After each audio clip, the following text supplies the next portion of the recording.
మిమ్మల్ని అడిగే హక్కు మాకుంది. మీరు మా దగ్గరకు వచ్చి మేము పిలవకుండా వచ్చి చనిపోయిన వాళ్ళకి చంద్రబాబు నాయుడు 3 లక్షలు ఇస్తానన్నాడు. నేను వచ్చి 7 కలిపి ఈ పూలంలో పెట్టి 10 లక్షలు ఇస్తానన్నాడు.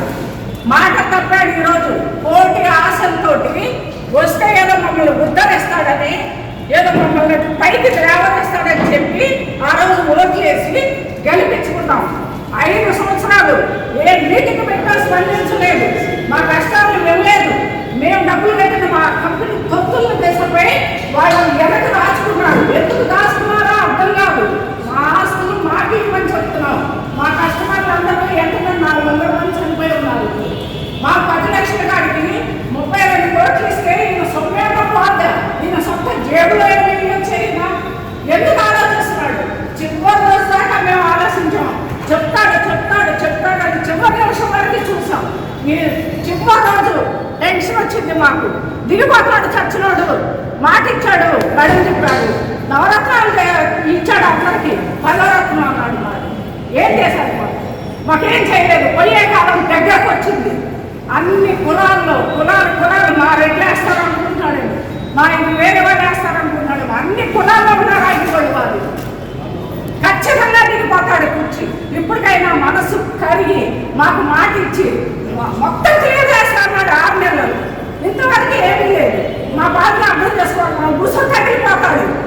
ఎన్ని కోటి ఆశలతో ఎదురు చూస్తాం. లేదు, మాకేమి అపాయింట్మెంట్ లేదు. మా ముప్పన్నారావు గారు ఎన్ని మీటింగ్లు పెట్టినాయి, ఎన్ని రకాలు కూరగాయలన్నీ వేస్తున్నాడు. మాకు చేసేది ఏం లేదు. కాబట్టి తెలుసుకొని మాకు వెంటనే ఏదో ఒక ప్రకటన ఇవ్వాలి. ఈ పూలు ఇప్పుడు పోస్ట్ చేసి పంపిస్తున్నాం.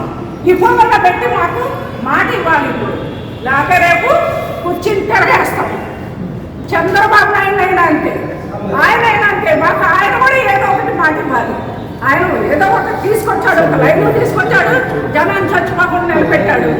ఆ రోజు చివరిలో ఆయన మోసం చేశాడు మమ్మల్ని.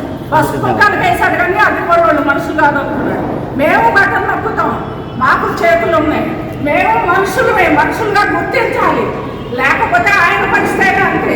మా గురించి ఆలోచించాలి. ఇప్పుడు ఈ ఎలక్షన్ ముందు ఎవరైనా సరే మా గురించి ఆలోచించాలి. లేకపోతే మట్టి కొట్టుకుపోతాం.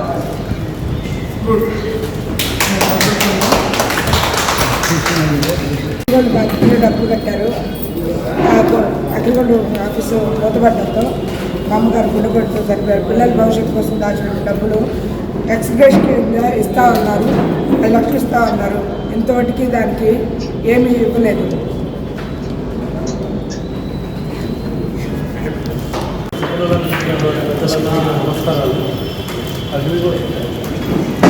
మా నాన్నగారు అగ్రిగోల్డ్ రీసెంట్గా పనిచేస్తున్నప్పుడు మా మదర్ కూడా జాయిన్ చేశారు.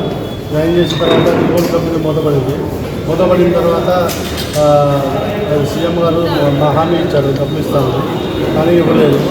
ఫైనాన్షియల్గా మా ఫ్యామిలీ చాలా డల్ అయిపోయింది. మా మదర్ మాట్లాడేటప్పుడు మా మదర్ చనిపోయింది. ఆ తర్వాత ఎలాంటి ఫైనాన్షియల్గా ఎలాంటి సపోర్ట్ మాకు ఇవ్వలేదు.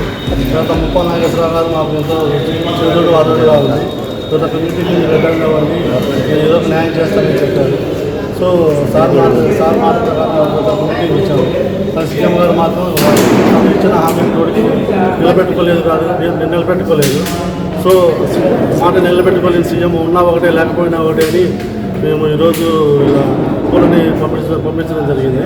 సో ఇప్పటికైనా సీఎం గారు తెలుసుకొని చాలా సిగ్గుతో తలవంచుకొని అగ్రిగోల్డ్ బాధితులకి న్యాయం చేయాలని కోరుకుంటున్నాము. ఇంతతో ముగిస్తున్నాము.